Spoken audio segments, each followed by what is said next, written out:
മാധുരപൂർണ്ണ പ്രശോഭിതം ഈ ജീവിതം, ആർദ്രമാം ദൈവസ്നേഹം നിറയും പൂവനം.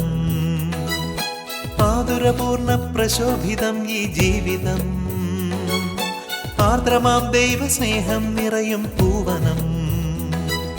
സ്നേഹദീപനാളമായി വിളങ്ങും ധന്യജീവിതം.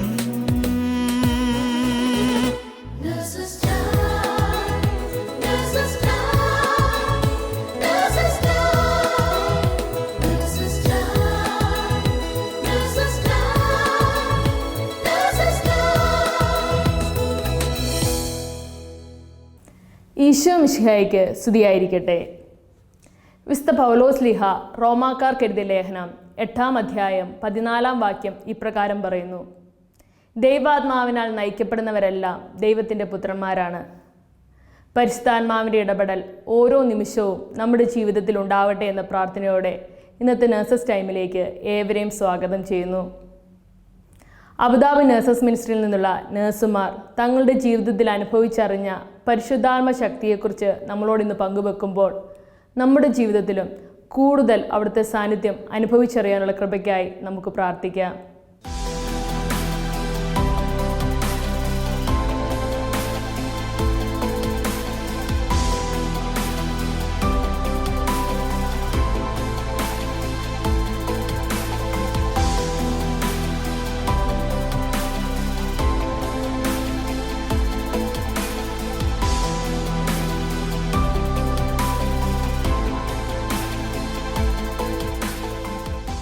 ഈശോയിലെ ഏറ്റവും സ്നേഹം നിറഞ്ഞവരെ, പരിശുദ്ധാത്മാവിലുള്ള ഒരു ജീവിതം, ഞങ്ങൾ കേട്ടിയ ബോധ്യങ്ങളും ഞങ്ങൾ കേട്ടിയ അനുഭവങ്ങളും ഞങ്ങൾ നിങ്ങളുമായിട്ട് പങ്കുവെക്കുകയാണ്.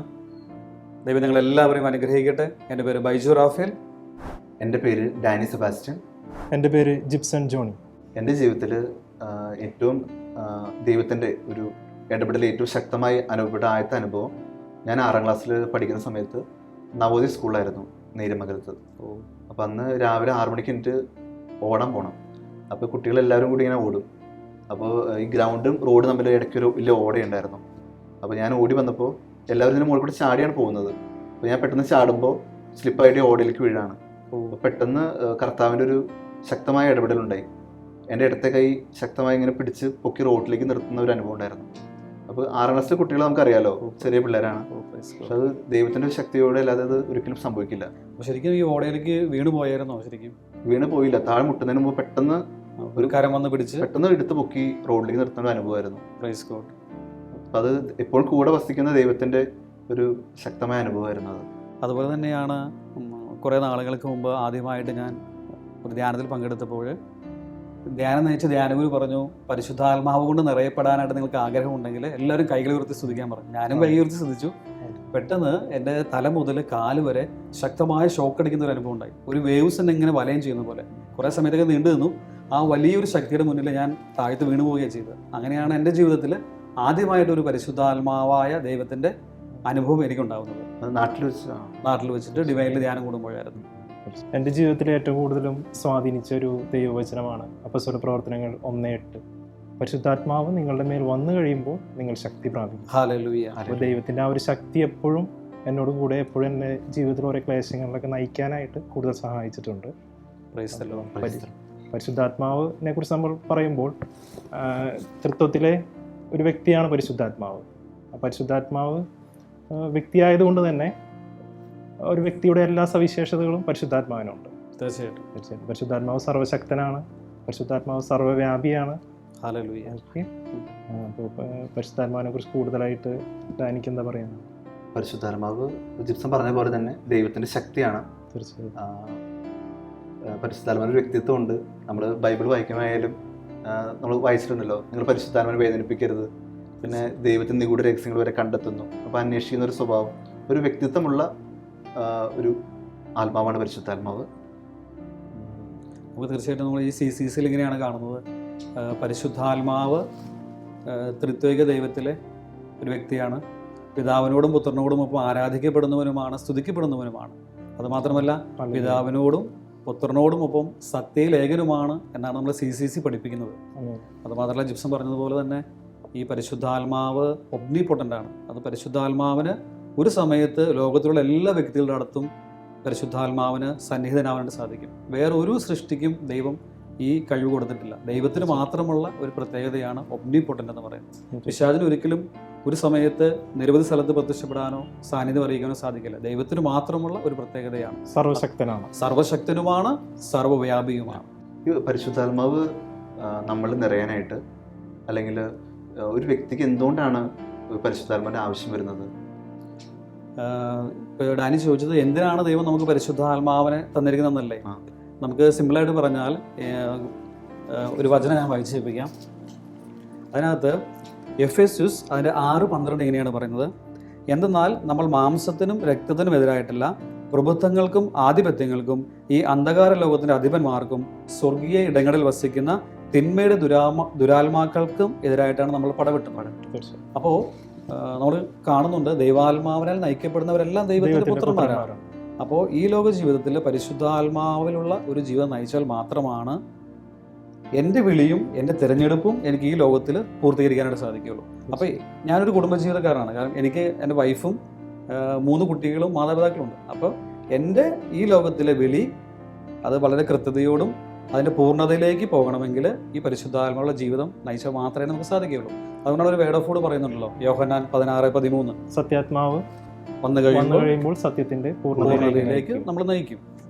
ജിപ്സം പറഞ്ഞ പോലെ അതാണ് സത്യം എന്ന് വെച്ച് കഴിഞ്ഞാൽ ഈശോ ആണല്ലോ. ഈ സത്യം എന്ന് പറയുന്നത് വചനമാണ് സത്യം. വചനമാണ് സത്യം. വചനമാരാണ്?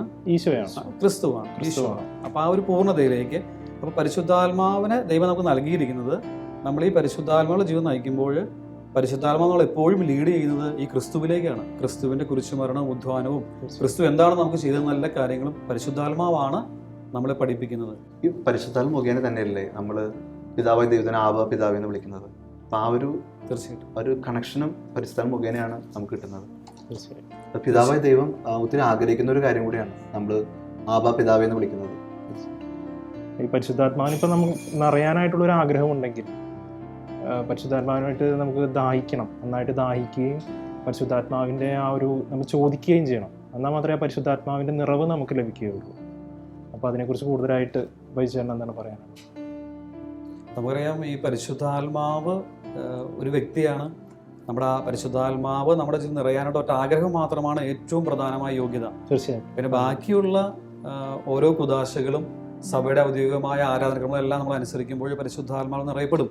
പക്ഷെ എൻ്റെ ജീവിതത്തിൽ എനിക്ക് ഏറ്റവും കൂടുതൽ ഈ പരിശുദ്ധാത്മാവിനാൽ നിറയപ്പെടുന്ന ഒരനുഭവം ഉണ്ടായിട്ടുള്ളത് ഞാൻ ദൈവത്തെ സ്തുതിച്ച് ആരാധിക്കുമ്പോഴാണ്. തീർച്ചയായും. അത് ഞാൻ എൻ്റെ കണ്ണുകൊണ്ട് പലപ്പോഴും കണ്ടിട്ടുണ്ട്.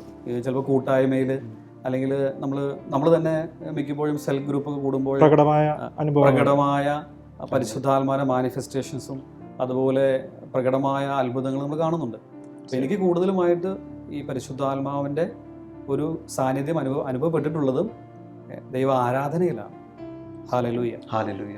ആരാധന എന്ന് പറയുമ്പോൾ വ്യക്തിപരമായ ആരാധനയാണ്. വ്യക്തിപരമായ ആരാധനയിലും കൂട്ടായ്മയിലും. എനിക്ക് കൂടുതലായിട്ട് പേഴ്സണൽ പ്രയറിൻ്റെ സമയത്താണ് കൂടുതലും പരിശുദ്ധാത്മാവിൻ്റെ ആ ഒരു അഭിഷേകം കൂടുതൽ അനുഭവിക്കാൻ സാധിക്കാറ്. ഡാനിക്ക് എങ്ങനെയാണ് പേഴ്സണൽ പ്രയറല്ല? എനിക്ക് കൂടുതലായിട്ടും കൂട്ടായ്മയിലാണ് ഇങ്ങനെ ഒരു ഒരുമിച്ച് പ്രാർത്ഥിക്കുമ്പോൾ മറ്റു വ്യക്തികളുടെ അസുഖം അങ്ങനെയുള്ളതൊക്കെ നമ്മുടെ ശരീരത്തിൽ ഫീൽ ചെയ്യണ പോലെയും പിന്നെ ഹീലിങ്ങൾ ഒത്തിരി കണ്ടിട്ടുണ്ട് കൂട്ടായ്മയിൽ പരിശുദ്ധാത്മ പ്രവർത്തിക്കുന്നത്. കൂട്ടായ്മയിലാണ് കൂടുതലായിട്ട് ഞാൻ കണ്ടിട്ടുള്ളത്. അപ്പോൾ നമ്മൾ ഓരോരുത്തരും നമ്മുടെ ജീവിത അഭിലാഷം എന്ന് പറയുന്നത് പരിശുദ്ധാത്മാവിലൂടെ ജീവിതം നയിക്കുവാനായിട്ട് നമ്മൾ ശ്രമിക്കണം. നമ്മുടെ കുഞ്ഞുങ്ങളെയും അതുപോലെ നമ്മുടെ സറൗണ്ടിങ്സിലെ വ്യക്തികളെയും നമ്മളത് ശീലിപ്പിക്കുകയും ചെയ്തിരിക്കുന്നു. കാരണം എന്താ പറയുമോ, ഈശോ പറഞ്ഞത് ഇങ്ങനെയാണ്: ഒരു ലോകം മുഴുവൻ നേടിയാലും അവൻ്റെ ആത്മാവ് നഷ്ടപ്പെട്ടാൽ അതുകൊണ്ട് അവനെന്ത് പ്രയോജനം? അപ്പോൾ ദൈവം ഏറ്റവും കൂടുതലായിട്ട് വിലമതിക്കുന്നത് നമ്മുടെ ഓരോരുത്തരുടെ ആത്മാവിനെയാണ്. നമുക്കറിയാം, നമ്മൾ ഉൽപ്പത്തി കാണുന്നുണ്ട്, ദൈവം മാലാഖമാരെ സൃഷ്ടിച്ചപ്പോൾ മാലാഖമാരെ അരൂപികളായിട്ട് സൃഷ്ടിച്ചു. അടുത്ത ജീവജാലങ്ങളെല്ലാം സൃഷ്ടിച്ചപ്പോൾ ദൈവം എന്ത് ചെയ്ത്? ശരീരമുള്ളവരെ സൃഷ്ടിച്ചു, പക്ഷെ അവർക്ക് ആത്മാവില്ല. മനുഷ്യനെ സൃഷ്ടിച്ചപ്പോൾ ശരീരവും ആത്മാവും കൂടി ചേർന്നിട്ടുള്ളൊരു സൃഷ്ടിയാണ് മനുഷ്യൻ. അതുകൊണ്ടാണ് ബാക്കി എല്ലാ സൃഷ്ടികളെക്കാളും മനുഷ്യൻ്റെ മൂല്യം എന്ന് പറയുന്നത് അത്യുന്നതമാണെന്ന് പറയുന്നത്. ഈ നമ്മുടെ ആത്മാവിനെ ദൈവം അസൂയോടുകൂടെ അഭിലഷിക്കുകയാണ്. ഈ ആത്മാവ് നശിച്ചു പോകാതെ സ്വർഗ്ഗത്തിൽ എത്തിച്ചേരുമെന്ന് പിതാവായ ദൈവം ആഗ്രഹിക്കുന്നു. ആ ഒരു ലൈഫിന് വേണ്ടിയിട്ടാണ് ദൈവം നമുക്ക് ആത്മാവിനെ സമൃദ്ധമായിട്ട് പകർന്നു തന്നിരിക്കുന്നത്. ഒരു വേർഡ് ഓഫ് ഗോഡ് കൂടിയില്ലേ നമ്മുടെ ഈ ചെറിയ ഒരാൾ പോലും നശിച്ചു പോകാൻ സ്വർഗ്ഗസ്ഥ പിതാവ് ഇഷ്ടപ്പെടുന്നില്ല. അതിനും നമ്മുടെ പരിശുദ്ധാത്മാവ് ഒത്തിരി നമ്മളെ സഹായിക്കുന്നു. ആമേൻ. ഹല്ലേലൂയ. ഈശോ എത്രത്തോളമാണ് നമ്മളെ സ്നേഹിക്കുന്നത്, ഓരോ മനുഷ്യരെയും എത്രത്തോളമാണ് സ്നേഹിക്കുന്നത്. ഓരോ ആത്മാവ് എത്ര ഇമ്പോർട്ടൻ്റ് ആണെന്നുള്ളത്. ഈശോയുടെ സഹനവും പീഡാനുഭവവും മരണവും ഉത്ഥാനവും എല്ലാം നമുക്ക് പരിശുദ്ധാത്മാവിനെ തരാൻ വേണ്ടിയായിരുന്നല്ലോ. പരിശുദ്ധാത്മ അത്രയും പ്രഷ്യസ് ആണ്. അപ്പോൾ ഓരോ വ്യക്തിയും ആ ഒരു ഇത്രയും മൂല്യമുള്ള പരിശുദ്ധാത്മാവിനെ സ്വന്തമാക്കേണ്ടതാണ്, ആ ആത്മാവിനെ നയിക്കപ്പെടേണ്ടതാണ്. നമുക്കറിയാം ഈ പരിശുദ്ധാത്മാവ്, ഇപ്പോൾ ഡാനിയും ജിപ്സും പറഞ്ഞ പോലെ തന്നെ ഈ പരിശുദ്ധാത്മാവ് ഈ പഴയ നിയമത്തിൽ ദൈവം തെരഞ്ഞെടുത്ത പ്രവാചകന്മാരിലും വ്യക്തികൾക്കും സമൃദ്ധമായിട്ട് വർഷിക്കുന്നുണ്ട്, ദൈവത്തിൻ്റെ ആത്മാവിനെ പകരുന്നുണ്ട്. ഈ അതേ ആത്മാവിനെ തന്നെയാണ് ദൈവം യേശു ക്രിസ്തുവിൻ്റെ കൂടെ നടന്നതും ഈ പരിശുദ്ധാത്മാവാണ്. മാതാവിൽ സഹവസിച്ചതും ഈ പരിശുദ്ധാത്മാവാണ്. ഈ അതേ പരിശുദ്ധാത്മാവ് തന്നെയാണ് ആരെടുത്ത് വന്നത്? തീനാവുകളായിട്ട് അപ്പസ്തോലന്മാരുടെ അടുത്ത് വന്നത്, ഇല്ലേ? അപ്പസ്തോലന്മാർ ഇറങ്ങി വന്ന അതേ പരിശുദ്ധാത്മാവിനെ തന്നെ ദൈവം എൻ്റെയും ഡാനിയുടെയും അതുപോലെ ജിപ്സിൻ്റെയും ഉള്ളിൽ സന്നിവേശിപ്പിച്ചിരിക്കുകയാണ്. 2 കൊറിന്തോസ് 13:13 ഇങ്ങനെയാണ് പറയുന്നത്: നമ്മുടെ കർത്താവായ യേശു ക്രിസ്തുവിൻ്റെ കൃപയും പിതാവായ ദൈവത്തിൻ്റെ സ്നേഹവും പരിശുദ്ധാത്മാവിന്റെ സഹവാസവും നമ്മുടെ കൂടെ. അപ്പൊ നമ്മുടെ 3 പേരുടെയും അതുപോലെ ഓരോ ക്രിസ്ത്യാനികളായ നമ്മുടെ എല്ലാവരുടെയും ഉള്ളിൽ സഹവസിക്കുന്നവനാണ് ദൈവത്തിന്റെ ആത്മാവ്. ഹല്ലേലൂയ. വൈചേട്ടൻ പറയുന്നത് പരിശുദ്ധാത്മാവ് നമ്മുടെ കൂടെ ഉണ്ടെന്നുള്ളതാണ്, നമ്മുടെ കൂടെ നമ്മളെ സഹായിക്കാനായിട്ട്. നമുക്ക് ആദ്യം പരിശുദ്ധാത്മ ലഭിക്കുന്നത് മാമോദീസ വഴിയല്ലേ? മാമോദീസയിലൂടെയാണ് ഈ ദൈവം ഈ ആത്മാവിനെ ഈ പുതിയ നിയമത്തിൽ നമ്മുടെ ഉള്ളിൽ സന്നിവേശിപ്പിച്ചിരിക്കുന്നത്. അപ്പൊ നമുക്കറിയാം, അപ്പൊ ഈ സർവശക്തനാണ് ഈ പരിശുദ്ധാത്മാവ്. നമുക്കറിയാം എല്ലാ അത്ഭുതങ്ങളും അടയാളങ്ങളും പ്രവർത്തിക്കാൻ കഴിവുള്ളവനാണ് പരിശുദ്ധാത്മാവ്. ഡാനിയുടെ ജീവിതാനുഭവത്തിൽ ഹോസ്പിറ്റലിൽ ഒരു ബ്രെയിൻ സർജറിയിൽ ഉണ്ടായ അനുഭവം ഞാൻ നേരത്തെ ശ്രദ്ധയിൽപ്പെട്ടിട്ടുണ്ട്, ഒന്ന് പറയാമോ? അതൊരു വലിയ ദൈവാനുഭവമായിരുന്നു. അത് ബ്രെയിൻ സർജറിയുടെ സമയത്ത് പെട്ടെന്ന് ഒരു ബ്ലഡ് വെസൽ പൊട്ടുകയും ഒത്തിരി ബ്ലഡ് പോയി, നല്ല ബ്ലീഡിങ്, ഒരു സ്ട്രോയുടെ വലുപ്പത്തിൽ ബ്ലീഡ് ചെയ്യുന്ന അവസ്ഥയായിരുന്നു. അപ്പോൾ പെട്ടെന്ന് എല്ലാവരും പാനിക് ആവുകയും വേഗം ബ്ലഡ് അറേഞ്ച് ചെയ്യാൻ പോലെയൊക്കെ ആയിരുന്നു. അപ്പോൾ പെട്ടെന്ന് പരിശുദ്ധാത്മാവ് ഒരു പ്രചോദനം തന്നു, പോയി തലയിൽ അവിടെ കൈവച്ച് പ്രാർത്ഥിക്കാനായിട്ട്. പക്ഷേ ആ ഒരു സമയത്ത് അവിടെ പോയി കൈവച്ച് കഴിഞ്ഞാൽ മറ്റുള്ളവർ ചിലപ്പോൾ ഒഴുക്ക് പറയുമായിരിക്കും. എന്നാലും ആ ഒരു പ്രചോദനം അനുസരിച്ച് രോഗിയുടെ അടുത്തേക്ക് ഞാൻ ചെന്നു, അസിസ്റ്റ് ചെയ്തുകൊണ്ടിരിക്കുകയായിരുന്നു. അടുത്തേക്ക് ചെന്നപ്പോൾ ഡോക്ടർ ഒരു ഗോസ് ഇങ്ങനെ ആ മുറിവിലവിടെ അമർത്തി പിടിച്ചിട്ട് പറഞ്ഞു, കുറച്ച് നേരം പ്രസ് ചെയ്ത് പിടിക്കാൻ പറഞ്ഞു. അപ്പോൾ എനിക്കത് എളുപ്പമായി, കുറച്ചുകൂടി അത് നമുക്ക് പ്രാക്ടീസ് ചെയ്യാൻ എളുപ്പമായി, പ്രാർത്ഥിക്കാനുള്ള ഒരു സാഹചര്യം. അപ്പോൾ ആ ഗോസ് ഇങ്ങനെ അമർത്തി പിടിച്ച് ഇങ്ങനെ ഉള്ളിൽ പ്രാർത്ഥിച്ചുകൊണ്ടിരുന്നു. അപ്പോൾ അത് ഏകദേശം 1 മിനിറ്റ് കഴിഞ്ഞപ്പോൾ ഇങ്ങനെ ഡോക്ടർ ഒന്ന് ജസ്റ്റ് നോക്കാന്ന് പറഞ്ഞിട്ട് ഗോസ് എടുത്ത് മാറ്റി കഴിഞ്ഞപ്പോൾ ബ്ലീഡിങ് കംപ്ലീറ്റ് ആയിട്ട് സ്റ്റോപ്പ് ആയിരുന്നു. ശരിക്കും നമ്മളിലൂടെ ദൈവം പ്രവർത്തിക്കാൻ ആഗ്രഹിക്കുന്നു.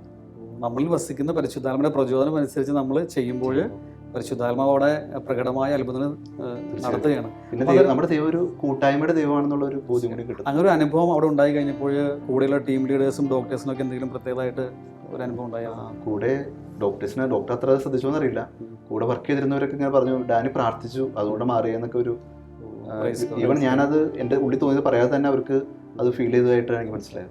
Praise God. ഇതുപോലെ തന്നെ എനിക്ക് ജോലി സ്ഥലത്തുണ്ടായ ഒരു അനുഭവം എങ്ങനെയാണ്, ഞാൻ ജോലി കഴിഞ്ഞ് വീട്ടിൽ വന്ന് രാത്രി കിടന്ന് ഉറങ്ങുമ്പോൾ എനിക്കൊരു സ്വപ്നം ഉണ്ടായി. അതായത് ഞാൻ കാണുന്നത് എങ്ങനെയാണ്, നാളെ എൻ്റെ ഹോസ്പിറ്റലിൽ ഒരു രോഗി വരും. ആ രോഗിയെ ഞാൻ കാണുകയാണ് സ്വപ്നത്തിൽ. ആ രോഗി നമ്മുടെ റിസപ്ഷനിൽ വന്നിട്ട് എല്ലാ ഫോംസും എല്ലാം ഫില്ല് ചെയ്യുന്നു. എന്നിട്ട് നമ്മുടെ ട്രീറ്റ്മെൻറ്റിന് വേണ്ടിയിട്ട് ക്ലിനിക്കിലേക്ക് വരികയാണ്. അപ്പോൾ ഞാൻ കാണുകയാണ് ആ രോഗിയുടെ ദേഹത്ത് മൊത്തം സ്കിന്നൊക്കെ ഇങ്ങനെ മൊത്തം അലർജി വന്നിട്ടിരിക്കുകയാണ്. നമുക്കറിയാം നമ്മുടെ നാട്ടിലെ സാഹചര്യം വെച്ചിട്ട് ഒരു രോഗിയുടെ രോഗാവസ്ഥകൾ നമുക്ക് കറക്റ്റ് അറിയാൻ പറ്റില്ല, മുൻകൂട്ടി അറിയാൻ പറ്റില്ല. അപ്പൊ ഈ രാത്രിയിലെ സ്വപ്നത്തിൽ ഞാനൊരു സ്വരം കേൾക്കുകയാണ്, ഈ വ്യക്തി നാളെ നിന്റെ ക്ലിനിക്കിൽ പേഷ്യൻ്റായിട്ട് വരും, അവൻ എയ്ഡ്സ് രോഗിയാണ്. അപ്പം നീയും നിന്റെ ടീം ലീഡേഴ്സും ടീം മെമ്പേഴ്സും എല്ലാ പ്രിക്കോഷൻസും എടുക്കണം. അപ്പം ഞാൻ പിറ്റേ ദിവസം ഡ്യൂട്ടിക്ക് ചെയ്യുന്നു. അതിനൊരു 11 മണി ആയി കഴിഞ്ഞപ്പോൾ റിസപ്ഷനിൽ നോക്കുമ്പോൾ ഇന്നലെ സ്വപ്നത്തിൽ കണ്ട അതേ വ്യക്തി ക്ലിനിക്കിൽ വന്നിരിക്കുകയാണ്.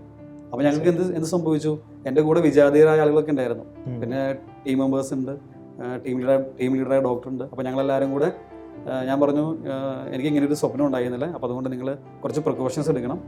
ഒരു പക്ഷേ ഇദ്ദേഹത്തിനൊരു മാരകമായ എയ്ഡ്സ് രോഗം ഉണ്ടായിരിക്കാം, നമുക്കറിയില്ല. അപ്പോൾ അതുകൊണ്ട് നിങ്ങളെല്ലാവരും പ്രിക്കോഷൻ എടുക്കണമെന്ന് പറഞ്ഞ് ഗ്ലൗസും മാസ്കും പ്രോപ്പറായുള്ള എല്ലാ PPE വെച്ചിട്ടാണ് ഞങ്ങൾ ആ വ്യക്തിക്ക് നല്ലപോലെ ട്രീറ്റ്മെൻറ്റ് കൊടുത്തത്. കാരണം എന്താണെന്ന് വെച്ചാൽ കുറേ ബ്ലഡ് പുറത്തേക്ക് വരുന്ന ഒരു ട്രീറ്റ്മെൻ്റ് ആണ് ചെയ്തുകൊണ്ടിരുന്നത്. അപ്പോൾ ദേഹത്തും ഒക്കെ ആകാൻ സാധ്യതയുണ്ട്. അപ്പോൾ ആ മാരകമായ അസുഖം സ്പ്രെഡാകുന്നത് പരിശുദ്ധാത്മാവ് നമുക്ക് കാണിച്ചു തന്നു. അതുകൊണ്ട് നമുക്ക് എന്ത് പറ്റി, ഞങ്ങൾക്കും നല്ലപോലെ പ്രിക്കോഷൻ എടുക്കാൻ പറ്റി. ആ അങ്ങനെ ഒരു സാഹചര്യം ഉണ്ടായെന്ന് പറയാം. നാട്ടിൽ വെച്ചായിരുന്നു. നാട്ടിൽ വെച്ചായിരുന്നു. അപ്പൊ എല്ലാവർക്കും നല്ല വിശ്വാസമായി കാണുമല്ലോ. കൂടെ ഉണ്ടായിരുന്നവർക്കെല്ലാം നമ്മൾ പ്രാർത്ഥിക്കുമ്പോൾ പരിശുദ്ധാത്മാവ് നമുക്ക് നടക്കാനിരുന്ന കാര്യങ്ങൾ വെളിപ്പെടുത്തി തരും, നമ്മളെ സംരക്ഷിക്കും, ഒരു പ്രൊട്ടക്ഷൻ എന്നുള്ള ചിന്ത വന്നു. അങ്ങനെ കൂടെയുള്ളവരെല്ലാവരും യേശുവിനെ കുറിച്ച് പറഞ്ഞു കൊടുക്കാനും നമ്മളെ കൊണ്ട് അറിയാവുന്ന രീതിയിൽ പറഞ്ഞു കൊടുക്കുവാനും നല്ലൊരു ക്യൂരിയോസിറ്റി വരും ഇങ്ങനെ കേൾക്കുമ്പോൾ ഒരു. തീർച്ചയായിട്ടും. കാരണം ഇതൊരു ദൈവം വെളിപ്പെടുന്ന കാര്യമല്ലേ. പ്രൈസിലോട്. ഇതുപോലെ ജിപ്സന്റെ ജീവിതത്തിൽ എന്തോ. അതെ, ഇതേപോലെ തന്നെ ആത്മാവിനാൽ നയിക്കപ്പെടുന്ന ഒരു അവസ്ഥ വെച്ച് കഴിഞ്ഞാൽ ഇതുപോലെ തന്നെ ജോലി സ്ഥലത്ത് വെച്ചിട്ട് ഒരു ദിവസം പേഷ്യൻസ് ഒന്നും ആ സമയത്ത് ഉണ്ടായിരുന്നില്ല. അപ്പോൾ ഒരു സുഹൃത്തിനെ ദുഃഖിച്ചിരിക്കാനായിട്ട് തോന്നി. അപ്പോൾ സംസാരിക്കാനായിട്ട് ഉള്ളിൽ നിന്നൊരു പ്രചോദനം വരാണേ. അപ്പോൾ പെട്ടെന്ന് ആത്മാവ് ഒരു പേര് വെളിപ്പെടുത്തി. അപ്പോൾ ആ പേര് ഞാൻ ആ വ്യക്തിയോട് ചോദിച്ചു. അപ്പോൾ ആ വ്യക്തിയുടെ അത് റിലേറ്റീവാണ് അത്. അപ്പോൾ എനിക്ക് മനസ്സിലായി ആത്മാവ് കൂടുതൽ ആ വ്യക്തിയോട് സംസാരിക്കാൻ ആഗ്രഹിക്കുന്നു. ഞാൻ തന്നെ ഡീറ്റെയിൽ ആയിട്ട് ചോദിച്ചു, എന്താണ് കൂടുതൽ സംസാരിച്ചു. അപ്പോൾ മനസ്സിലായി ഒരു റിലേറ്റീവിന് ക്യാൻസറാണ് എന്നുള്ള കാര്യത്തിൽ മനസ്സിലായി. അപ്പോൾ ആകെ വിഷമിച്ചിരിക്കുകയല്ലേ. അപ്പോൾ ഞാൻ പറഞ്ഞു നമുക്ക് പ്രാർത്ഥിക്കാം. അതൊരു വേറെ രാജ്യത്തെ നേഴ്സായിരുന്നു. അപ്പോൾ എന്നാലും അവർ വളരെ അങ്ങനെ ഒന്നും പെട്ടെന്ന് തന്നെ അവർ പറഞ്ഞു എന്ന് വെച്ച് കഴിഞ്ഞാൽ എന്നാൽ ഓക്കെ നമുക്ക് പ്രാർത്ഥിക്കാമെന്ന് പറഞ്ഞു. അങ്ങനെ ഞങ്ങൾ രണ്ടുപേരും ഒരുമിച്ച് പ്രാർത്ഥിച്ചു. പെട്ടെന്ന് ആ മൂഡൊക്കെ ചേഞ്ചായി. അവർ കുറച്ചും കൂടി ഒന്ന് ഒരു പ്രചോദനം കിട്ടി. അവർക്ക് യേശുവിനെ കൂടുതൽ പറ്റാവുന്ന രീതിയിൽ നമുക്ക് കൊടുക്കാനായിട്ട് സാധിച്ചു. അപ്പൊ നമുക്ക് കിട്ടുന്ന സമയത്ത് നമ്മുടെ ആത്മാവിന്റെ പ്രേരണ അനുസരിച്ച് പ്രവർത്തിക്കുമ്പോൾ ഉണ്ടാവുന്ന മാറ്റങ്ങൾ അത് വളരെ വേറൊരു ഇതുണ്ടായിരുന്നില്ലേ, ഒരു സെക്യൂരിറ്റിയുടെ അടുത്ത് പോയിട്ട്. അതൊരു രസകരമായ അവസ്ഥയായിരുന്നു. അത് ശരിക്കും ഞങ്ങളവിടെ ഒരു സെക്യൂരിറ്റി ഉണ്ട് ആക്ച്വലി. അപ്പോൾ കുറച്ച് നാളായിട്ടുള്ള ആളാണ്, പക്ഷെ എനിക്ക് ഡീറ്റെയിൽ ആയിട്ടൊന്നും അറിയത്തില്ല, വേറെ രാജ്യക്കാരനാണ്. അപ്പോൾ ഞാൻ പുറത്ത് ഇറങ്ങിയിട്ട് ജസ്റ്റ് എനിക്ക് ആ സെക്യൂരിറ്റിയോട് ചോദിക്കാനായിട്ട് ഒരു പ്രചോദനം, ഒരു പേര് ചോദിക്കാനായിട്ട് ആത്മാവ് പറഞ്ഞു വിട്ടു. അപ്പോൾ ഞാൻ ആ പേര് ചോദിക്കുകയാണേ. ചോദിച്ചു കഴിഞ്ഞപ്പോൾ അപ്പോൾ പ്രത്യേകിച്ച് അങ്ങനെ റെസ്പോൺസ് ഒന്നും ഇല്ല ആ വ്യക്തിയുടെ. അപ്പോൾ ഞാൻ ഒന്നുകൂടി ചോദിച്ചു ആ വ്യക്തി ഒരു പേര്. രണ്ടാമത്തെ പ്രാവശ്യം ചോദിച്ചപ്പോഴും റെസ്പോൺസ് ഇല്ല. മൂന്നാമത്തെ പ്രാവശ്യം ഞാൻ ജസ്റ്റ് എന്നാൽ പോയേക്കാന്ന് വിചാരിച്ച് ഒന്നുകൂടി ചോദിച്ചപ്പോൾ ആ വ്യക്തി പറയാണ്, നീ ചോദിക്കുന്ന ആൾ ഞാൻ തന്നെയാണ്. ആ വ്യക്തിയുടെ പേരായിരുന്നു, പക്ഷെ എനിക്ക് അറിഞ്ഞൂടായിരുന്നു. എന്നിട്ട് അപ്പോൾ അങ്ങനെ നമുക്ക് വെളിപ്പെടുത്തി തരുമ്പോൾ അല്ലെങ്കിൽ ദൈവത്തിന് മഹത്വം. അപ്പോൾ ആ വ്യക്തിക്ക് വേണ്ടി നമുക്ക് പ്രത്യേകിച്ച് പ്രാർത്ഥിക്കുകയും അവരോട് കൂടുതൽ സംസാരിക്കുകയും അവർക്ക് വേണ്ടി ആ ഒരു ഇത് ചെയ്യാൻ നമുക്ക് സാധിക്കും. അതല്ല, നമ്മൾ ദൈവത്തെ മഹത്വപ്പെടുത്തുന്ന ഒരവസ്ഥ, വ്യക്തിക്ക് വേണ്ടി പ്രാർത്ഥിക്കാനായിട്ട് നമുക്ക് പറ്റുന്നു. തീർച്ചയായിട്ടും ജിപ്സം പറഞ്ഞത് ശരിയാണ്. ഇതാണ് നമ്മൾ പരിശുദ്ധാത്മാവുള്ള ജീവിതം നയിക്കാനായിട്ട് ശ്രമിക്കുമ്പോൾ നമ്മുടെ ഈ മധ്യസ്ഥ പ്രാർത്ഥനകളെല്ലാം പരിശുദ്ധാത്മാവ് ലൈവ് ആക്കുകയാണ്. അതിനൊരു ഉദാഹരണമാണ് നമ്മൾ കണ്ടത്. പിന്നെ നമ്മൾ ഈ പരിശുദ്ധാത്മാവിന്റെ ഒരു നിറവ് നമുക്ക് എങ്ങനെ നേടാൻ പറ്റും, അല്ലെങ്കിൽ ഒരു വ്യക്തിപരമായ ബന്ധം പരിശുദ്ധാത്മാവായിട്ട്? എനിക്ക് തോന്നുന്നു പരിശുദ്ധാത്മാവ് ഒരു വ്യക്തിയാണല്ലോ. നമുക്ക് എപ്പോഴും പരിശുദ്ധാത്മാവായിട്ട് സംസാരിക്കാം. നമ്മുടെ ചെറിയ കാര്യങ്ങൾ പോലും പരിശുദ്ധാത്മാവിനെ അറിയിക്കാം. നമുക്കിപ്പോൾ രാവിലെ എണീക്കുമ്പോഴായാലും പരിശുദ്ധാത്മാവിനോട് സംസാരിക്കാം. ഒരു വ്യക്തിയാണെന്നുള്ള രീതിയിൽ ചിലപ്പോൾ നമുക്ക് ആദ്യം റെസ്പോൺസ് ഒന്നും കിട്ടിയെന്ന് വരത്തില്ല, എന്നാലും നമ്മൾ ആ ഒരു ബന്ധം വളർത്തിയെടുക്കാം. അതാണ് നമ്മൾ പറയുന്നത്, ടോക്ക് ടു യുവർ സെൽഫ്. നമ്മൾ നമ്മളോട് തന്നെ സംസാരിക്കുക. നമ്മുടെ ഉള്ളിലാണല്ലോ പരിശുദ്ധാത്മ വസിക്കുന്നത്. പരിശുദ്ധാത്മയോട് സംസാരിച്ചുകൊണ്ട് ജോലികൾ ചെയ്യുക, യാത്രയിലായിരിക്കുക. നമ്മളിപ്പോൾ യാത്രയിലും ജോലിയിലും ഉറങ്ങുമ്പോഴും പരിശുദ്ധാത്മ നമ്മുടെ കൂടെയുണ്ട്. അതായത് ബൈജു പറയുന്നത് നമ്മൾ കൂടുതൽ സമയം പരിശുദ്ധാത്മാവിനെ കേൾക്കാനായിട്ട് സമയം കൊടുക്കുക. അതാണ് ഏറ്റവും വലിയ കാര്യം. നമ്മളൊരു വചനം നമുക്ക് എല്ലാവർക്കും അറിയാവുന്ന ഒരു വചനമാണല്ലോ, ദൈവം തന്നെ സ്നേഹിക്കുന്നവർക്കായി സജ്ജീകരിച്ചിരിക്കുന്നവ കണ്ണുകൾ കാണുകയോ ചെവികൾ കേൾക്കുകയോ മനുഷ്യന്റെ മനസ്സ് ഗ്രഹിക്കുകയോ ചെയ്തിട്ടില്ല, എന്നാൽ അവയെല്ലാം ദൈവം നമുക്ക് ആത്മാവ് മുഖേനയാണ് വെളിപ്പെടുത്തി തന്നിരിക്കുന്നത്. ഈ ജിപ്സം പറഞ്ഞ ഈ കാര്യങ്ങളും ഡാനി പറഞ്ഞതെല്ലാം ദൈവം നമുക്ക് വെളിപ്പെടുത്തി തന്നിരിക്കുകയാണ്. ദൈവത്തിന്റെ നിഗൂഢ രഹസ്യങ്ങൾ പോലും ആത്മാവ് കണ്ടെത്തുന്നു. ജിപ്സം പറഞ്ഞില്ലായിരുന്നോ ഈ നമ്മൾ എപ്പോഴും പ്രാർത്ഥിച്ചുകൊണ്ടിരിക്കുന്ന അതിനെക്കുറിച്ച് പറയുമ്പോൾ എപ്പോഴും നമ്മുടെ മനസ്സിന്റെ ഉള്ളിൽ എപ്പോഴും ഒരു യുദ്ധമാണ്, ഇപ്പോൾ ഒരു ആത്മീയ സമരമാണ്. ഇപ്പൊ നന്മയും തിന്മയും അല്ലെങ്കിൽ ദൈവാത്മാവും ദുഷ്ടാത്മാവും തമ്മിലുള്ളൊരു എപ്പോഴും ഒരു സമരമാണ്. അപ്പോൾ നമ്മളെപ്പോഴും നമ്മൾ ബ്ലാങ്ക് ആയിട്ട് ഇട്ട് കഴിഞ്ഞാൽ എപ്പോഴും നമ്മുടെ മനസ്സ് നമുക്ക് പണി തന്നുകൊണ്ടിരിക്കും. അതാണ് പറഞ്ഞത്. അപ്പോൾ അതുകൊണ്ട് നമ്മൾ എന്താ ചെയ്യേണ്ടതെന്ന് വെച്ച് കഴിഞ്ഞാൽ നമ്മൾ മനസ്സിന് പണി കൊടുക്കാം. എന്ന് വെച്ച് കഴിഞ്ഞാൽ എപ്പോഴും എന്തെങ്കിലും ചെറിയ പ്രാർത്ഥനകളോ എന്തെങ്കിലും സങ്കീർത്തനങ്ങളോ എന്തെങ്കിലും വചനങ്ങളോ ഉള്ളിൽ തന്നെ എത്തിക്കും. ഇപ്പം നമ്മൾ സംസാരിച്ചുകൊണ്ടിരിക്കുകയാണ്, പക്ഷെ എനിക്ക് ഉള്ളിൽ തന്നെ ഈശോയെ നന്ദി സ്തുതി ആരാധന എന്തെങ്കിലും എത്തിക്കാൻ എനിക്ക് സാധിക്കും. അത് നമ്മൾ ആ പ്രാക്ടീസിൽ കൂടെ നമുക്ക് വരും. അപ്പോൾ എപ്പോഴും ഒരു 24/7 ഒരു കണക്ഷൻ വിത്ത് എന്താ പറയുക, നമ്മുടെ ആത്മാവുമായിട്ടൊരു കണക്ഷൻ, ഒരു ഫീലിംഗ് കറക്റ്റ്. വേറെ കാര്യത്തിന് നമ്മൾ ആക്രമിക്കാൻ പറ്റത്തില്ല. നമ്മൾ പറഞ്ഞു വരുന്നത് നമ്മൾ എപ്പോഴും ആത്മാവില് ഒരു ഫില്ലിംഗ് ഉള്ള ഒരു അവസ്ഥയിലേക്ക് നമ്മൾ കടന്നു വരണം. നമ്മുടെ ഹൃദയത്തോട് പ്രാർത്ഥനയായിരിക്കാം, പുറത്ത് സറൗണ്ടിങ്സിൽ എല്ലാ കാര്യങ്ങളും ചെയ്താലും ആത്മാവിൽ പ്രാർത്ഥിച്ചുകൊണ്ടിരിക്കാം. അപ്പോൾ പക്ഷേ നമ്മൾ ആഗ്രഹിക്കാത്തൊന്നും കടന്നു വരില്ല. തീർച്ചയായും നമ്മുടെ ആത്മാവ് നയിക്കുന്ന രീതിയിൽ തന്നെ പോകും. അതല്ലേ ഈ പറയുന്നത്, ദൈവാത്മാവ് നയിക്കുന്നവരെല്ലാം ദൈവത്തിന്റെ പുത്രന്മാരാണ്. ഈ രണ്ടാമതായിട്ട് എനിക്ക് തോന്നുന്നത് നമ്മൾ ഈ പരിശുദ്ധാത്മാവിലൊരു ജീവിതം നയിക്കാനായിട്ട് നമ്മൾ ഇങ്ങനെ ട്രൈ ചെയ്യുമ്പോൾ തന്നെ നമുക്ക് നമ്മുടെ ദൈവത്തെ നമുക്ക് നമ്മുടെ ആബാ പിതാവേ എന്ന് വിളിക്കാനുള്ളൊരു സ്വാതന്ത്ര്യം കിട്ടും. ഹല്ലേലൂയ. അത് എനിക്ക് തോന്നുന്ന ഒരു വലിയ വലിയ കാര്യമെന്ന് തോന്നുന്നത്. കാരണം ദൈവം നമ്മുടെ ഉള്ളിൽ നിക്ഷേപിച്ചിരിക്കുന്ന പരിശുദ്ധാത്മാവിലൂടെയാണല്ലോ ദൈവത്തിൻ്റെ സ്നേഹം നമ്മുടെ ഹൃദയത്തിലേക്ക് ചൊരിയപ്പെട്ടിരിക്കുന്നത്. ഈ സ്നേഹം കൊണ്ടാണ്, ഈ സ്നേഹം മൂലമാണ് നമ്മൾ ദൈവത്തെ ആബാ പിതാവേന്ന് വിളിക്കുന്നത്. ഡാനിയുടെ ജീവിതം ഉണ്ടായ ഒരു ദൈവം സംരക്ഷിച്ച ഒരു അനുഭവം ഡാനി ഇടയ്ക്ക് ഷെയർ നടക്കിയിട്ടുണ്ടെന്ന് പറയാമോ ഡാനി? എൻ്റെ ജീവിതത്തിൽ ഒത്തിരി ഒരു സംരക്ഷണമുള്ള അനുഭവങ്ങളായിട്ടുണ്ട്. ഈ അടുത്തുണ്ടായത് ഇങ്ങനെ സ്തുതിച്ച് പ്രാർത്ഥിച്ച് നടക്കുമായിരുന്നു റോട്ടിൽ കൂടെ. ഒരു ഫ്ലാറ്റിൻ്റെ താഴത്തോടെ നടന്നപ്പോൾ പെട്ടെന്ന് നീങ്ങി നടക്കാനുള്ള ഒരു പ്രചോദനം തോന്നി. അപ്പോൾ ഇപ്പുറത്താണ് നല്ല വെയിലാണ്, അപ്പോൾ നമ്മൾ സാധാരണഗതിയിൽ വെയിലത്തോടെ നടക്കില്ലല്ലോ. അപ്പോൾ എന്നാലും അങ്ങനെ ഒരു പ്രചോദനം തോന്നിയതുകൊണ്ട് ഇത്തിരി നീങ്ങി നടന്നു. പെട്ടെന്ന് മുകളിൽ നിന്ന് ഒരു ഗ്ലാസ് പൊട്ടി വീഴുകയും അങ്ങനെ അത്ഭുതകരമായി രക്ഷപ്പെട്ട ഒരു അനുഭവം ഉണ്ടായിരുന്നു. അതാണ് ദൈവം തൻ്റെ വഴികളിൽ കാത്തു സംരക്ഷിക്കാൻ തൻ്റെ ദൂതന്മാരോട് കൽപ്പിക്കും എന്ന് പറയുന്നുള്ള ഒരു വചനത്തിൻ്റെ ഒരു ആക്റ്റീവ്നെസ് ആണ് ഇപ്പോൾ ഡാനിയുടെ ജീവിതത്തിൽ ഉണ്ടായത്. എനിക്ക് തോന്നുന്നത് നമ്മൾ പരിശുദ്ധാത്മാവിനാൽ നയിക്കപ്പെടുമ്പോൾ നമ്മുടെ ജീവിതം കുറച്ചും കൂടി ലൈവ് ആവുന്നു, കുറച്ചും കൂടി ഒരു ജീവൻ, ദൈവിക ജീവൻ അതിലേക്ക് പകരുന്നതായിട്ട് നമുക്ക് കാണാം. നമുക്ക് എന്തും ഒരു പെർഫെക്ഷനിലേക്ക് കൊണ്ടുവരാനായിട്ട് നമുക്ക് സാധിക്കും. ആ വെടഫോട് നമ്മൾ പറഞ്ഞല്ലോ ഓൾറെഡി, യോഹന്നാൻ 16:13 സത്യാത്മാവും ഇതേപോലെ എൻ്റെ ജീവിതം ഉണ്ടായ ഒരു അനുഭവമാണ്. ഞാനൊരു ദിവസം വൈഫും കുഞ്ഞുങ്ങളുമായിട്ട് വൈഫ് ഹൗസിൽ പോയി. അവിടെ ചെന്നിട്ട് വൈഫ് ഹൗസിൽ സ്റ്റേ ചെയ്യായിരുന്നു. അപ്പോൾ രാത്രിയിൽ കിടന്ന് ഉറങ്ങുന്ന സമയത്ത് ഒരു സ്വപ്നം ഉണ്ടായി. ഇങ്ങനെയാണ്, വൈഫിൻ്റെ തൊട്ട് അയൽവക്കത്തെ വീട്ടിലെ ഒരു ഹസ്ബൻഡും വൈഫും അവർ കല്യാണം കഴിഞ്ഞിട്ട് ഏകദേശം 6 to 7 years ആയി, പക്ഷെ കുട്ടികളില്ല. പക്ഷേ ഈ കാര്യം ഇടയ്ക്കിടയ്ക്ക് എന്നോട് വൈഫ് പറയാറുണ്ട്, അവിടുത്തെ വീട്ടിൽ അനിയൻ മരിച്ചുപോയി ഓൾറെഡി. അപ്പോൾ ആകെ ഒരു മകനുള്ളൂ, മകൻ്റെ കല്യാണം കഴിഞ്ഞ് കുട്ടികളില്ല. അപ്പോൾ ഞാൻ കാണുന്ന സ്വപ്നം ഇങ്ങനെയാണ്, അവിടുത്തെ പെൺകുട്ടി ആ സിസ്റ്റർ ഒരു കുഞ്ഞിനെ എടുത്തുകൊണ്ട് നമ്മുടെ വീട്ടിൽ വന്നിരിക്കുകയാണ്. അപ്പോൾ ഞാനൊരു സ്വരം കേൾക്കുകയാണ്, നീ വൈഫും കൂടെ അവരെ വീട്ടിൽ പോയിട്ട് പ്രാർത്ഥിക്കണം, യേശുവിനെ കുറിച്ച് പറയണം, അപ്പൊ ഞാനൊരു കുഞ്ഞിനെ കൊടുത്ത് അനുഗ്രഹിക്കുന്നു പറഞ്ഞു. അപ്പൊ ഞാൻ രാവിലെ സാധാരണ എണീക്കുന്ന എണീറ്റു ഈ കാര്യം വൈഫിനോടും അപ്പച്ചനോടും അമ്മച്ചോടൊക്കെ പറഞ്ഞു. പക്ഷെ അന്നത്തെ ജീവിത സാഹചര്യം കൊണ്ട് നമുക്ക് അവരുടെ വീട്ടിൽ പോയി പ്രാർത്ഥിക്കാൻ സാധിച്ചില്ല. ഞങ്ങളുടെ പേഴ്സണൽ പ്രയറിൽ ഞങ്ങൾ ഈ കാര്യങ്ങൾ അവർക്ക് വേണ്ടി സംബന്ധിച്ച് പ്രാർത്ഥിച്ചു. അവരിതുപോലെ കുറെ ട്രീറ്റ്മെന്റ് ഒക്കെ എടുത്ത വ്യക്തികളായിരുന്നു. പക്ഷെ എന്നാലും ദൈവം അവർക്ക് കുഞ്ഞിനെ കൊടുത്ത് അനുഗ്രഹിച്ചില്ലായിരുന്നു. അപ്പൊ ഈ സംഭവത്തിന് ശേഷം 2 മാസം കഴിഞ്ഞപ്പോൾ അറിയാൻ സാധിച്ചു ആ പെൺകുട്ടി പ്രഗ്നന്റ് ആണെന്നും ഇപ്പോൾ അവർക്ക് ദൈവം ഒരു കുഞ്ഞിനെ കൊടുത്ത് അനുഗ്രഹിച്ചതായിട്ട്. അപ്പോൾ ഈ ദൈവത്തിന്റെ നിഗൂഢ രഹസ്യങ്ങളും എല്ലാം ദൈവത്തിന്റെ ആത്മാവാണ് അന്വേഷിച്ച് കണ്ടെത്തുന്നത്. അതുപോലെ മനുഷ്യന്റെ അന്തർഗതങ്ങളും ഗ്രഹിക്കാൻ ദൈവാത്മാവനല്ലാതെ മറ്റാർക്കാണ് സാധിക്കുക? ഈ ഒരു പരിശുദ്ധാത്മാവ് നമ്മൾ നയിക്കപ്പെടുന്ന ഒരു അനുഭവം ഉണ്ടാകുമ്പോൾ ഇങ്ങനെ നമ്മുടെ സറൗണ്ടിങ്സിലുള്ള കാര്യങ്ങളെല്ലാം ദൈവം നമുക്ക് പതിയെ കാണിച്ചിരുന്ന അനുഭവം ഉണ്ടാവും. വചനത്തിൽ പറയുന്ന പോലെ നമ്മൾ ഒരിക്കലും നമുക്ക് സ്വന്തമല്ലല്ലോ, നമ്മളെല്ലാം വിലക്ക് വാങ്ങപ്പെട്ടവരാണ്. നമ്മളെങ്ങനെയാണ് വിലക്ക് വാങ്ങപ്പെട്ടത്? നമ്മുടെ യേശുവിൻ്റെ രക്തത്താൽ. അപ്പോൾ നമ്മുടെ ഈ ശരീരത്തിൽ നമ്മൾ ദൈവത്തെ മഹത്വപ്പെടുത്തേണ്ടിയിരിക്കും. അപ്പോൾ നമ്മുടെ ശരീരം എപ്പോഴും ആത്മാവിനാൽ നയിക്കപ്പെടുന്ന അവസ്ഥയിലേക്ക് നമ്മൾ കൊണ്ടുവരണം.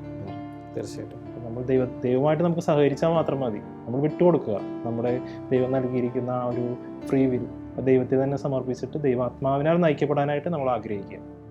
തീർച്ചയായിട്ടും ഈ ശരീരം നമ്മൾ ദൈവത്തെ മഹത്വപ്പെടുത്തണം എന്ന് പറഞ്ഞില്ലേ? തീർച്ചയായും പെട്ടെന്ന് വന്നൊരു പ്രചോദനം, ഈ ശരീരത്തിൽ പച്ച കുത്തുന്ന ഒരു പ്രവണത കൂടി വരുന്നില്ല. തീർച്ചയായും അത് ഒരു ദൈവികമായ ഒരു ദൈവത്തിന് വിഷമമുണ്ടാക്കുന്ന ഒരു അനുഭവമായിട്ട് നിങ്ങൾക്ക് തോന്നുന്നു? പലപ്പോഴും തോന്നിയിട്ടുണ്ട്. കാരണം പലപ്പോഴും ഒരു ഈവിളായിട്ടുള്ള സിംബൽസും ഒത്തിരി സിനിമകളിലൊക്കെ ഉണ്ടല്ലോ, ആക്ടറും ആക്ട്രസൊക്കെ അങ്ങനെ ചെയ്യുമ്പോൾ എല്ലാ കുട്ടികൾക്കായി പോലെ ചെയ്യാനുള്ളൊരു താല്പര്യം കൂടി വരുന്ന പോലെ. നമുക്ക് എല്ലാവർക്കും അറിയാവുന്ന പോലെ ഇന്ന് മീഡിയാസിൽ കൂടെ ഒത്തിരി നല്ല ചീത്ത കാര്യങ്ങൾ ഈ കുട്ടികളുടെ ഇടയിലൊക്കെ ഒത്തിരി സ്പ്രെഡ് ആവുന്നുണ്ടായി. അപ്പോൾ നമ്മൾ വളരെ പ്രത്യേകമായിട്ട് തന്നെ ബോധപൂർവം കുട്ടികൾക്ക് ഈ പരിശുദ്ധാത്മയെ കുറിച്ച് പറഞ്ഞു കൊടുക്കുകയും പരിശുദ്ധാത്മയുടെ ജീവിതം നയിക്കാനായിട്ട് അവരെ നമ്മൾ പ്രേരിപ്പിക്കുകയും ചെയ്തില്ല എങ്കിൽ നമ്മുടെ ഫ്യൂച്ചറിലേക്ക് ഉണ്ടാകുന്ന കാര്യങ്ങൾ നമുക്ക് പറയാൻ പറ്റില്ല. അതുകൊണ്ട് ഒരു വചനം പറയുന്നില്ലേ, you are the temple of the holy spirit. നമ്മുടെ ആലയം നമ്മുടെ ശരീരം ദൈവത്തിന്റെ ആലയമാണ്. ആ ആലയം നശിപ്പിക്കുന്നവരെ ദൈവം നശിപ്പിക്കുന്നതാണ് വചനം പറയുന്നത്. ഹല്ലേലൂയ. അപ്പോൾ നമ്മളെല്ലാവരും പരിശുദ്ധാത്മാവിലുള്ളൊരു ജീവൻ നയിക്കുവാനാണ് ശരിക്കും നമ്മൾ ആഗ്രഹിക്കേണ്ടതും നമ്മൾ ഒരുങ്ങേണ്ടതും ഈ ലോക ജീവിതത്തിൽ നമ്മളായിരിക്കുമ്പോൾ. ഇനി പരിശുദ്ധാത്മാവിലുള്ള ജീവൻ നമ്മൾ നയിച്ചെങ്കിലും മുന്നോട്ട് പോകുമ്പോൾ എന്തെങ്കിലും പ്രത്യേകതകൾ, തടസ്സങ്ങൾ, പ്രതിസന്ധികളൊക്കെ നമ്മൾ തരണം ചെയ്യേണ്ടതുണ്ടോ? തീർച്ചയായിട്ടും നമ്മുടെ ജീവിതത്തിൽ വരുന്ന ഓരോ ക്ലേശങ്ങളും നമ്മളെ കൊണ്ട് ഒറ്റയ്ക്ക് നമുക്കത് പറ്റത്തില്ല. അപ്പോൾ നമുക്കൊരു സഹായം വേണം. അപ്പോൾ ദൈവം നൽകിയിരിക്കുന്ന സഹായകനാണ് പരിശുദ്ധാത്മാവ്. നമ്മൾ ചെയ്യേണ്ടതെന്ന് വെച്ച് കഴിഞ്ഞാൽ പൂർണ്ണമായിട്ടും ആശ്രയിക്കുക എന്നുള്ളതാണ്. അപ്പോൾ ദൈവത്തിനെ ആശ്രയിച്ച് കഴിയുമ്പോൾ പല ക്ലേശങ്ങളും പല ബുദ്ധിമുട്ടുകളും നമ്മളറിയാതെ തന്നെ പല വഴികളും തുറക്കുന്നതായിട്ട് നമുക്ക് അനുഭവപ്പെടും. യോഹന്നാന്റെ സുവിശേഷം 16 അധ്യായം 8 തിരുവചനം, അവൻ വന്ന് പാപത്തെക്കുറിച്ചും നീതിയെക്കുറിച്ചും ന്യായവിധിയെക്കുറിച്ചും നമ്മളെ ബോധ്യപ്പെടുത്തും. ഇത് ഈശോ പറഞ്ഞ കാര്യമാണ്. പരിശുദ്ധാത്മാവ് നമ്മുടെ മേൽ വന്നു കഴിയുമ്പോൾ, അല്ലെങ്കിൽ പരിശുദ്ധാത്മാവുള്ള ജീവിതം നമ്മൾ നയിക്കുമ്പോഴാണ് ന്യായവിധിയെക്കുറിച്ചുള്ള കാര്യങ്ങൾ നമുക്ക് മനസ്സിലാകുന്നതും ബോധ്യപ്പെടുന്നതും. നമുക്കറിയാം, ലൂക്കായുടെ സുവിശേഷം നമ്മൾ കാണുന്നുണ്ട്. ലൂക്കായുടെ സുവിശേഷത്തിൽ ഇതിങ്ങനെയാണ് പറയുന്നത്: സുഖലോലുപത, മദ്യാസക്തി, ജീവിത വ്യഗ്രത. ഈ വലിയ കാര്യങ്ങൾ, തിന്മകളെല്ലാം നമ്മുടെ സമൂഹത്തിലെ സറൗണ്ടിങ്സിൽ വ്യാപിക്കുമ്പോൾ നമ്മൾ ഓർക്കണം, ക്രിസ്തുവിന്റെ വരവിന് മുന്നോടിയായിട്ടുള്ള കാലഘട്ടമാണെന്ന്. അപ്പോൾ ഈശോ തൊട്ടടുത്ത വചനത്തിൽ ഈശോ പറയുകയാണ്, ഇങ്ങനെയുള്ള കാര്യങ്ങൾ നിങ്ങൾ മനസ്സിലാക്കി കഴിയുമ്പോൾ നിങ്ങൾ ഉണർന്നിരുന്ന് പ്രാർത്ഥിക്കണം എന്ന് പറയുന്നത്. അപ്പോൾ ഇംഗ്ലീഷിൽ പറയുന്നത് വാച്ച് ആൻഡ് പ്രേ എന്ന് പറയുന്നത്. അപ്പോൾ ഓരോ മനുഷ്യനും പരിശുദ്ധാത്മാവിലുള്ള ജീവിതം നയിച്ചാൽ മാത്രമാണ് നമുക്ക് ഉണർന്നിരുന്ന് പ്രാർത്ഥിക്കുവാനായിട്ട് സാധിക്കുകയുള്ളൂ. നമുക്കറിയാം, നമ്മുടെ ജോൺ പോൾ രണ്ടാമൻ മാർപ്പാപ്പ ഇടയ്ക്കിടയ്ക്ക് തന്റെ ദൈവജനത്തോട് പറയാറുള്ള കാര്യം ഇങ്ങനെയാണ്: സഭ എത്ര വലിയ പ്രതിസന്ധിയിൽ കടന്നുപോയാലും സഭയ്ക്ക് ഒരു വസന്തകാലമുണ്ട്. ക്രിസ്തുവിന്റെ വരവിന് മുന്നോടിയായിട്ട് സഭയിൽ പരിശുദ്ധാത്മാവിന്റെ ഒരു യുഗം കടന്നു വരുമെന്നാണ് ഈശോ തന്നെ ഈ വാസുല റീഡറോട് വെളിപ്പെടുത്തി കൊടുത്തിട്ടുള്ളത്. അതുപോലെ പരിശുദ്ധ ദേവമാതാവ് കഞ്ചിക്കോട് റാണി ചികിത്സയ്ക്കും ഇത് വെളിപ്പെടുത്തി കൊടുത്തിട്ടുണ്ട്. സഭയിൽ ഒരു 2ാം പെന്തക്കോസ്തി ഉണ്ടാകുന്നു. അപ്പൊ നമ്മൾ ഓരോരുത്തരും, നമ്മുടെ കുടുംബാംഗങ്ങളും പരിശുദ്ധാത്മാവുള്ള ജീവിതം നയിച്ചുകൊണ്ട് മുന്നോട്ട് പോകുമ്പോൾ ക്രിസ്തുവിന്റെ വരവിന് മുന്നോടിയായിട്ടുള്ള ആ സഭാകാലത്തിലേക്ക് നമുക്ക് നടന്നെടുക്കുവാനും ഒരുങ്ങുവാനായിട്ട് സാധിക്കും. അതിനായിട്ട് പരിശുദ്ധാത്മാവ് നമ്മളെല്ലാവരെയും സഹായിക്കട്ടെ. ആമേൻ. ആമേൻ. ആമേൻ. ഈശോയ്ക്കും സ്തുതിയായിരിക്കട്ടെ.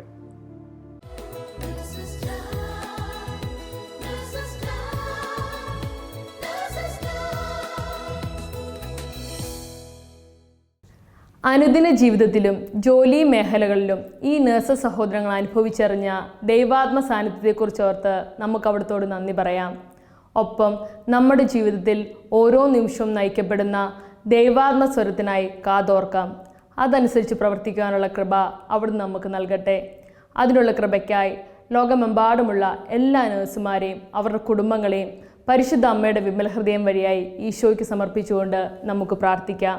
ഓരോ നഴ്സും ഒരു വിശുദ്ധനായി തീരട്ടെ, ഒരു വിശുദ്ധിയായി തീരട്ടെ. ആമേൻ.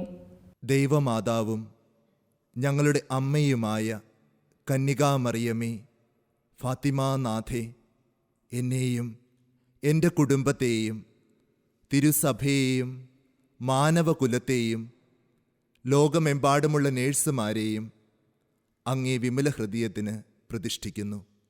അങ്ങേ ശക്തിയുള്ള സംരക്ഷണത്തിൽ ഞങ്ങളെ കാത്തുകൊള്ളണമേ.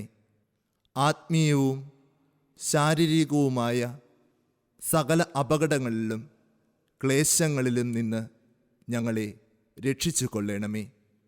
എല്ലാറ്റിലും ദൈവേഷ്ടം കണ്ടെത്തി നിറവേറ്റുവാനും യേശുവിൻ്റെ തിരുഹൃദയത്തിന് പ്രീതികരമായ വിധത്തിൽ ജീവിച്ച് സ്വർഗഭാഗ്യത്തിൽ എത്തിച്ചേരുവാനും കാരുണ്യനാഥേ, ഞങ്ങളുടെ സ്നേഹമുള്ള അമ്മേ, ഞങ്ങളെ സഹായിക്കണമേ. ആമേൻ.